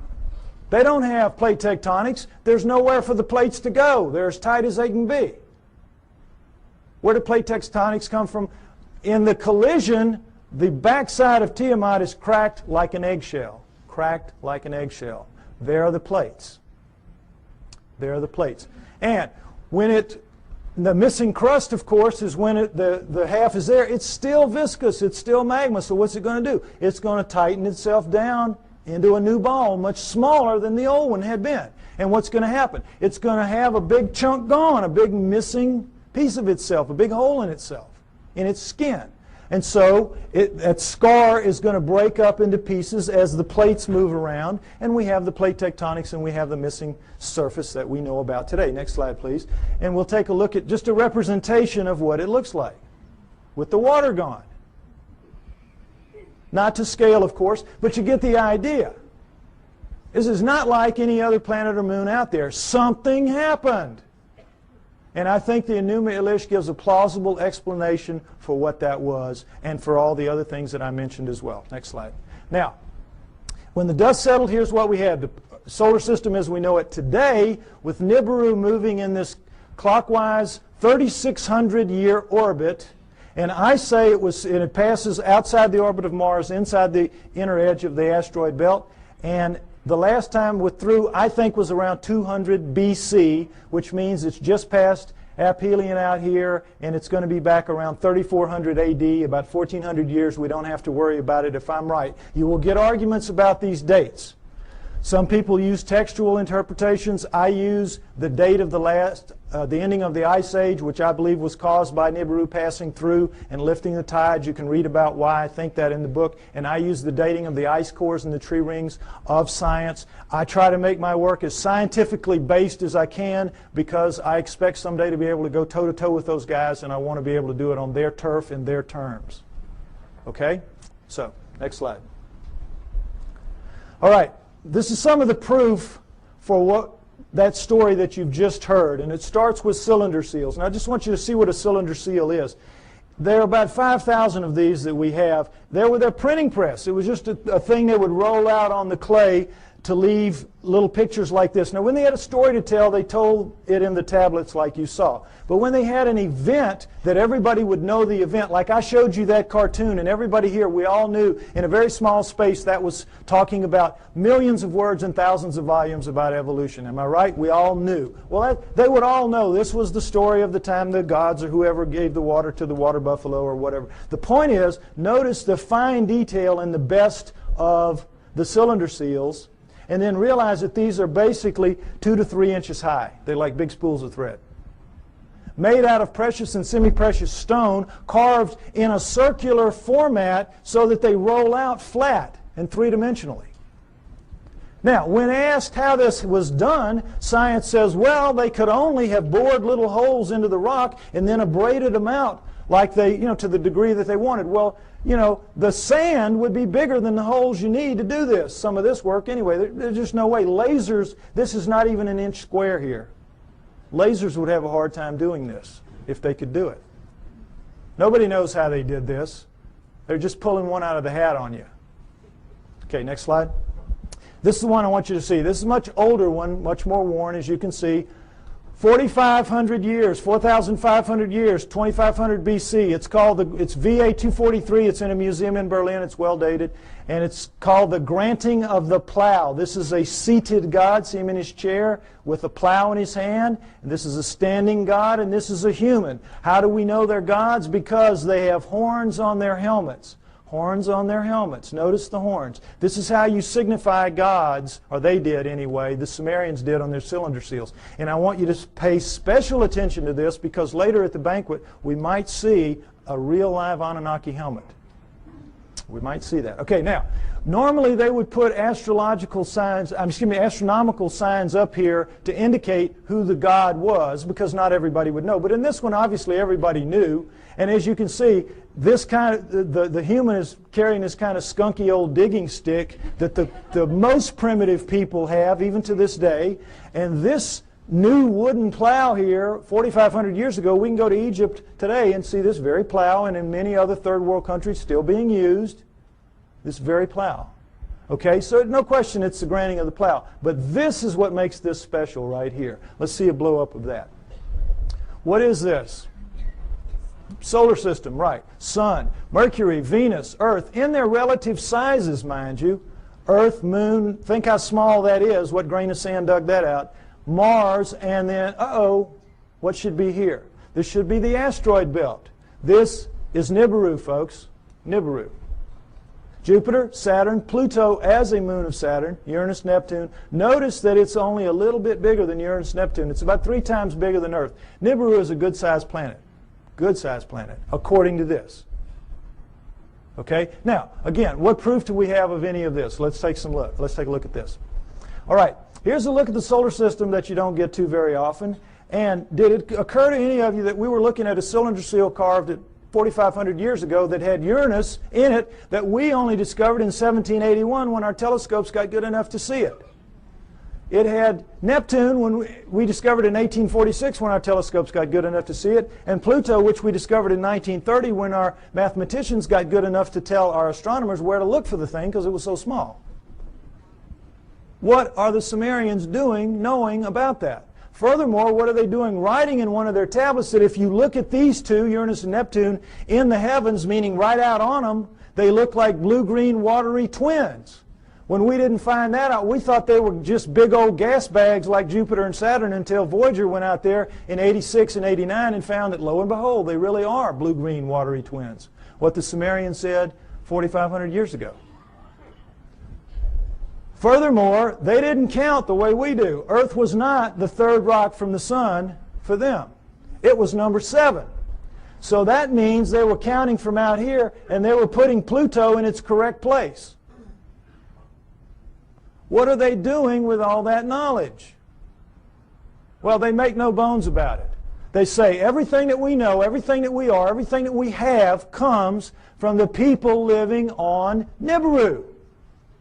The people living on Nibiru came to Earth and gave us everything that we have, everything that we know, our great culture.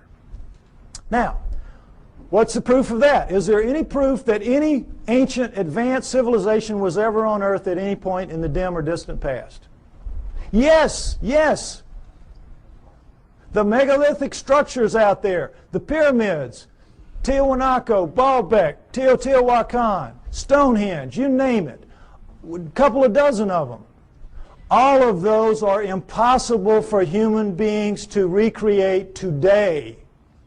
And yet we are told in another one of these great fantasies that they were somehow created by people in ancient times, ancient Egyptians or ancient Sumerians or anybody. Somehow or other they did it. And it's just absolute malarkey. Impossible. Now, next slide. Some Egyptian scholars tried to prove it by getting down in with some pink granite here and wailing away with some stones for a few hours and tore their hands up and walked out of there saying, well, you know, we couldn't make much of a dent in it, but boy, you know, those old folks, they sure had a lot of time on their hands, and somehow they figured out a way to do it. Wouldn't give an inch after this. Wouldn't give an inch. It's ridiculous. Now, here's the stone they're working on. Next slide. Some of you may have seen this. This is an ancient 1,170-ton obelisk lies unfinished at the Aswan quarry. A crack rendered the stone unusable. It's pink granite. They were making it into an obelisk like the one you saw in Allen's slides. Okay? It's about 100 feet long. It's about 12 feet wide, 12 feet deep on the side. Imagine the Washington Monument, just squared off. And it's pretty much done. But now let's move this from the Stone Age. Let's move it through the age of copper, because copper wouldn't make a dent in that. And let's move it into the Bronze Age. Bronze will chip on it. Bronze will take a little bit of it out. Now, let's put our bronze chisels or hatchets or whatever in the hands of some guys and get them down in this crack and put them to work. How do you think you're going to fare in there? Pretty tight fit. Plastic Man might have a tough time up in there. But the point is, they've got it pretty much done. They're working on the spire here. When they break it, you know how it works. You press here, you get this. Well, look, does this look like somebody chipping away with a little hand? No. This looks like a belt sander taking pieces out the size of the chair you're sitting on. Huge chunks of pink granite, one of the hardest stones in the world, just being ripped out. And they press too hard with whatever machine they've got here, and you know your physics. You get stress back here, and they popped it. They broke it. And they just said, whoops, we busted that one. And they just unhooked it and went somewhere else and left it for us to marvel at and wonder how they could have done it. But now let's go ahead and say they didn't bust it and they finished it. These primitive people now who managed somehow to do this. They finished it. It's ready to go. The hole, by the way, is about 15 feet deep. That's the top of it up there. But still, what's the first thing they've got to do? Somebody's got to draw straws to get down there with his hatchet and cut it loose from the bottom. Now, who's going to do that with 1,100 tons sitting on top of him? We could not get our best diamond-tipped blades to cut through underneath this thing. The weight would stop the blade. We could not, the operative word here is impossible. We could not get this out of here. And yet they did it time and time and time again. To lift it out, just if we could somehow cut it loose, we would have to take a dozen of our largest movable cranes to wring that hole just to get it up. You're being lied to, folks. That's the main thing you got to understand. You're being lied to. It's absolutely impossible for this one stone. This one stone proves that none of the megaliths were made by those people in that era. And this, again, is not the biggest one. They have them in Baalbek twice that big. Okay? Next slide. All right. What we're told is that the Anunnaki came to Earth for this, gold, mining gold. And that originally, the story is, they landed in ancient Sumer, but not 6,000 years ago, 400,000 years ago, 430,000 approximately to be exact. 400,000 years ago they land in modern-day Iraq, and they set up shop in the Tigris-Euphrates Valley, and they call their home away from home, their home away from Nibiru, the Eden.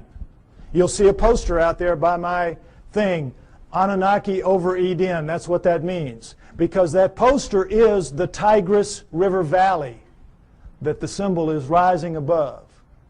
That is where it was. That is where Eden was, according to them, and that comes down in the Bible as such.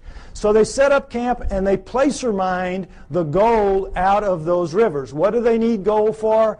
They needed to repair their atmosphere. And their rise to high technology, they had damaged that big, 3 times the size of Earth atmosphere, the same exact way we're damaging ours in our rise to high technology, and they ultimately had to repair it with very fine particulates of gold, like talcum powder, blown up into the stratosphere above it so it would ride above there and act as a reflector and an insulator from cosmic rays, which is, you see that on the masks of astronauts and in the capsule and all that. Gold is a wonderful stopper of cosmic rays.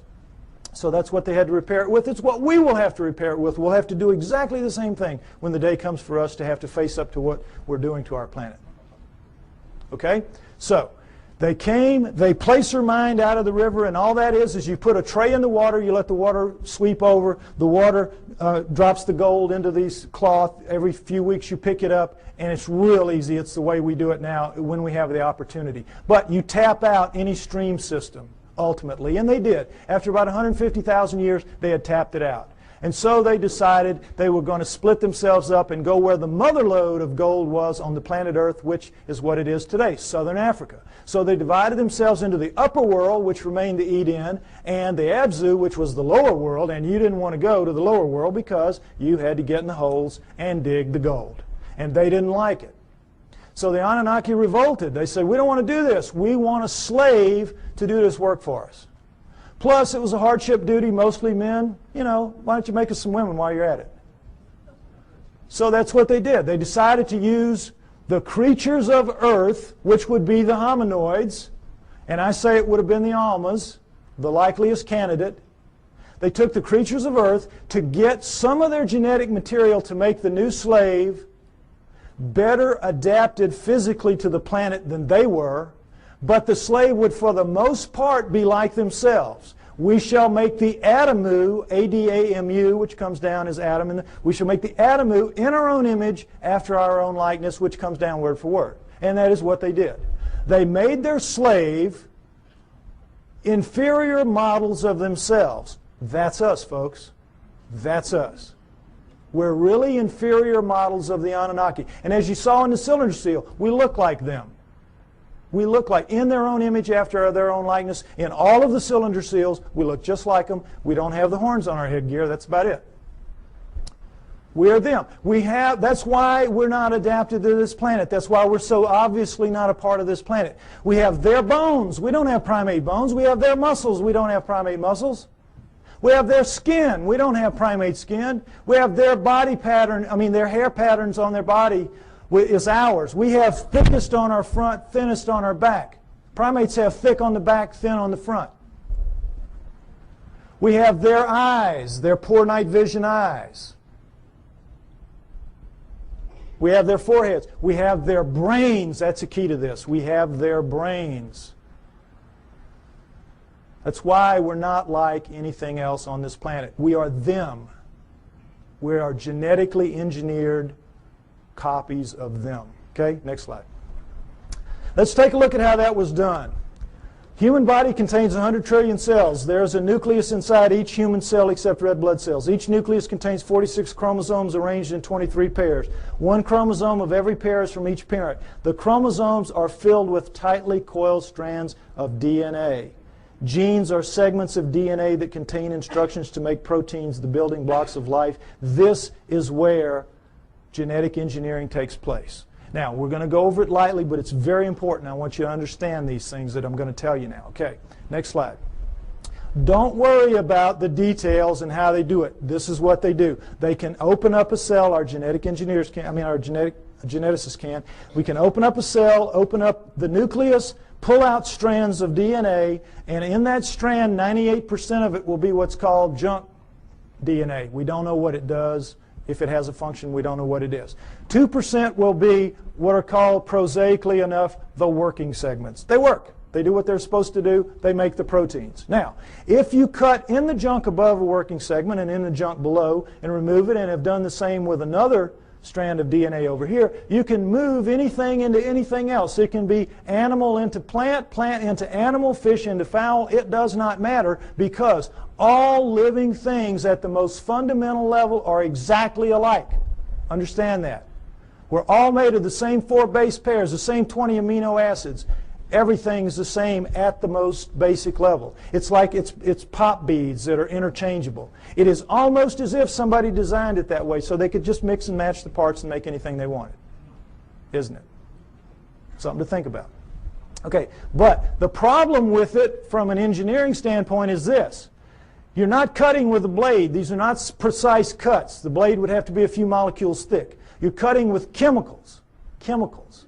Now, the chemicals can cut pretty accurately, but mistakes are going to happen. Something's going to ooze out where it doesn't belong. Something's going to splash over it where it doesn't belong.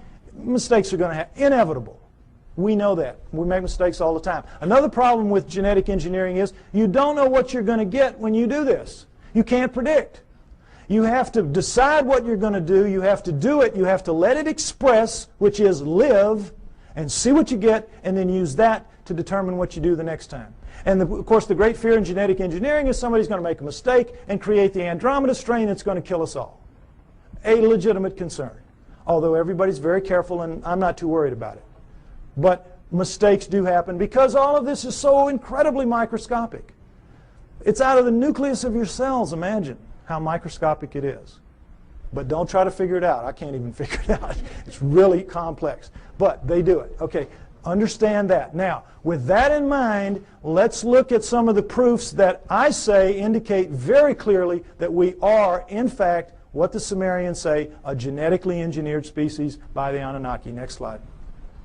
Okay, here we go. The cerebral cortex is the deeply convoluted surface region of a brain that is most strongly linked to intelligence, lower right. It's the stained part out here.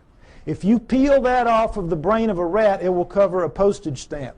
Peel it off of a monkey, it'll cover a postcard. Peel it off a chimp, it'll cover a sheet of typing paper. Peel it off of us, and it'll cover 4 sheets of typing paper. Now, you can see this is a transition. This is clearly a transformation.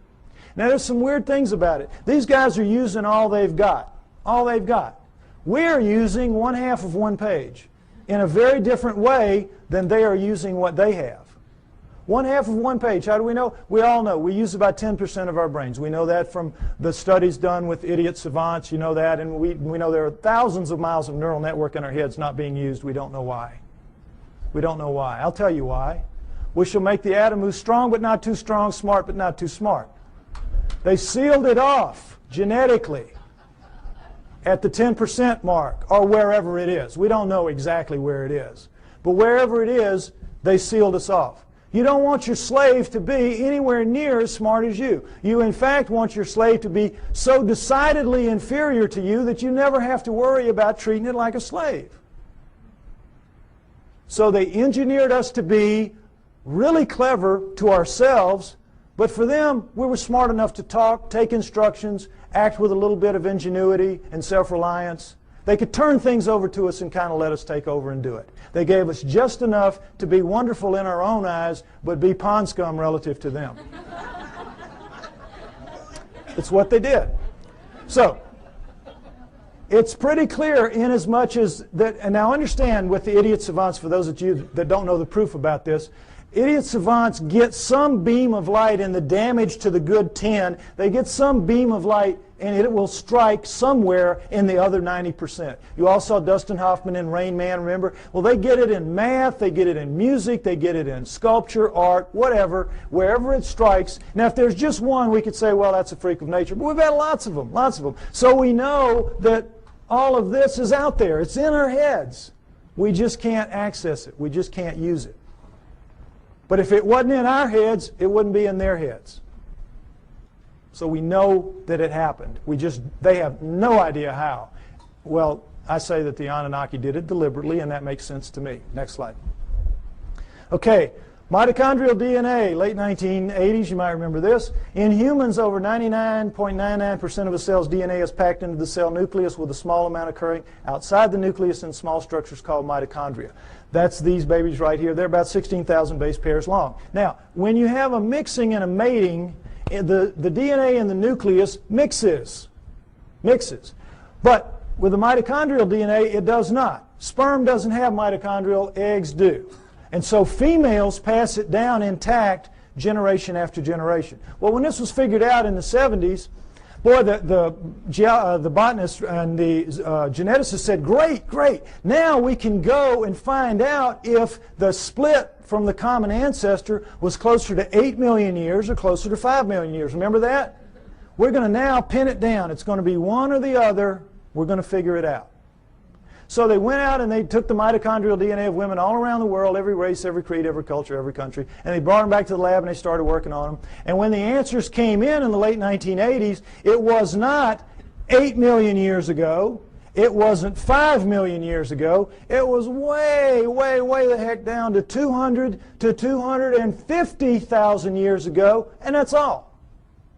We don't exist genetically beyond 200 to 250,000 years.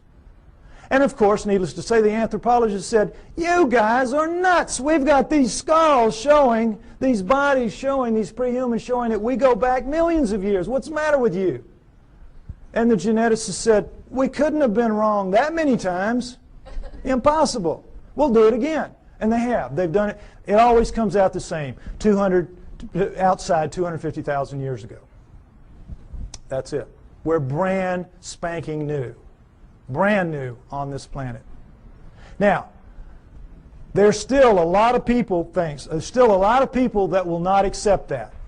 A lot of people that will not accept that. But it is true, and it is becoming more and more acceptable, for as outrageous as it is. Now, not only do we know when we were created, we know where. Where? Because the oldest of us consistently kept coming in southern Africa. Next slide. And in fact, the cover of Newsweek in 1987 showed that if in fact there was an Adam and Eve, they were black. They would have to have been black. But of course they knew the flack they were going to catch, in the South at least, so they made the blacks look as white as they could. This guy looks almost as white as OJ, doesn't he? But the point is, in trying to have it both ways, they caught it coming and going, because you can imagine the letters to the editor after this issue. But the point is, it tells the truth. The oldest of us do come from southern Africa, and we definitely are 200 to 250,000 years old. And guess what else?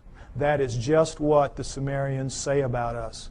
That the Anunnaki created us around 200 to 250,000 years ago in southern Africa to dig their gold. What a coincidence. What a coincidence. Okay, next slide. Okay, what happens when a creature is born in the wild severely screwed up physically? What happens to it? Dies, right? Parents will kill it. It will not put that defect into the gene pool. You're looking at the great exception. You're looking at 28 of our most severe genetic defects, but we have 4,000 and counting. 4,000 and counting. Now, we're only 200, 250,000 years old. We shouldn't have one. We've got 4,000 and counting. How did it happen? Cutting and splicing process mistakes. Cutting and splicing, oops, made a mistake. Cutting, splicing, oops, made a mistake. They don't care. They're making a slave. They're not going to fix the mistakes. What do they care if it's 1 in 100 dies from the problems? If it's 1 in 10, they don't care. They're making a mistake. They're making a slave. But they know the numbers, like we have found out the hard way. If you let the population propagate naturally, those numbers go way down for each person. Right now, as we sit here, we average about 50 of the 4,000, each of us. And we have a mating with our mate. If we share any of those 50, then each of our offspring will have a 1 in 4 chance of expressing it. That's why you'll get mongoloids in the best of families, mongoloids in the lowest of families, and all around the world. And that's what genetic defects are. In the wild, you will get 2-headed calves and 6-legged goats. That's a sperm-egg misconnect. That's not something that you see steadily on and on. a little gem like spina bifida, which is not going to let you live to adulthood, nor is it going to let you reproduce if you do. What's that doing in a gene pool? It was all put there, folks. Put there. No question. Next slide. Okay, here we go with the chromosome match. It's kind of hard to see, comparison rather. Humans, chimpanzees, gorillas, and orangutans right here. And you see how similar they are. And as we know that between humans and chimpanzees, there's 99% similarity in the DNA and 98% with gorillas. And it's like, oh, well, then that we're just kissing cousins. That's as close as you can be. We're almost the same thing. Well, not really. Because we're talking about a 3 billion base pair genome. 1%, that's 30 million base pairs. That's a couple thousand strands of DNA. If you know what you're doing, that's a lot of change. But also understand that all higher animals, and never say this, share 50% and up. Squirrel, 50% and up. You see, so it isn't quite as astounding as it seems. But what we're looking at here is the Anunnaki have got themselves a real problem. And that problem is this. They come to Earth and they decide they're going to make the slave. They decide we're going to use this creature of Earth, let's say it was an Alma. They test the blood, and what do they find? First thing, big problem, 48 chromosomes. All primates have 48 chromosomes. But they, the Anunnaki, have only 46 chromosomes. How do we know that? Because we have 46 chromosomes. We descend from primates, and yet somehow we lose 2 whole chromosomes. That's an awful lot of DNA. And somehow we're so much better than them. Well, they have 68 or something like that relative to them. But we don't. We have 46. So we know this was the result of the genetic engineering, and they had a problem. The Anunnaki did. What could they do? They had to, how it works. There's 24 in sperm and egg, 23 sperm and egg. So you got to get the sperm and the egg to match up, one or the other, 23 or 24. Can you take out a chromosome from the creature of Earth, the 24, and still have a creature of Earth? No. Can you add a chromosome to yourself and still have an Anunnaki? Go up to 24 from 23? No. You got a real problem. It's an insoluble problem. And you need that because you got to get the first hybrid to get in the game of the genetic engineering. You got to get something alive that is a blending of you two to begin to work on it. So what can you do? How can you solve that problem? There's only one way, and boy, is it smart. You go in and you look and you compare the chromosomes, and you find 2 that can be fused and will take up one space but maintain the integrity of all the chromosomal material. You find a spot where you can fuse 2 to make 1, and now you've got all the material but taken up one place, and now you're ready to rock and roll. You with me? All right, let's look at the number 2 chromosome close up.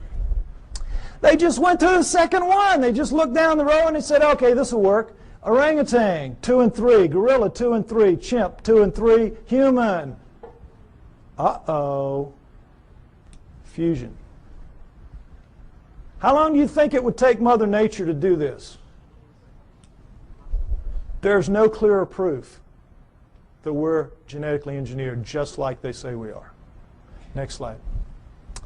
And so, I think it's fair to say that everything we know is wrong, at least about human origins, that we were given life by the gods with a small g through the equivalent of a test tube, and that we were the hair-covered hominoids, and that our humanity emerged from that. Now, this is where I normally end it, and they tell me I'm running out of time, so I want to get to the new thing that I want to share with you.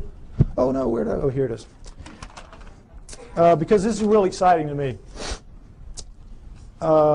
On the 12th of this month, which was just recently, I received an email from a person who wants to remain anonymous.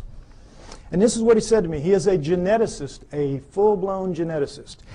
And he says, "Dear Mr. Pye, I agree with your conclusions and will give you a few hints, if you wish, as a DNA deep throat. First, look up the huge discontinuities between man and the various apes for whole mitochondrial DNA, genes for the Rh factor, and human Y chromosomes, among others. Regarding number 3, the chromosomes, I refer you to K.D. Smith's 1987 study titled Repeated DNA Sequences of the Human Y Chromosome. It says most human Y chromosome sequences so far examined do not have homologs, which are similar sequences, on the Y chromosomes of other primates. Human female DNA does look somewhat ape-like, but not the male Y. This means that if we are a crossbred hybrid species, as you contend, meaning me, the cross had to be between a female ape-like creature, a creature of the earth, as the Sumerians said, and a male person from elsewhere, as I also contend. He goes on to say, what the evolutionists do is find certain genes which look very similar between man and ape, then they make a tree of descent while ignoring those huge impassable abysses of difference elsewhere. Also, by certain methods of DNA dating, one can tell that numerous genes have been recently added to the human genome. If workers in my field were to say such things openly, we would be ostracized, as I also contend, and forced to live in a tent. Any work along these lines would be rejected without any form of appeal. So what can we do? Sincerely, DNA Deep Throat. Now,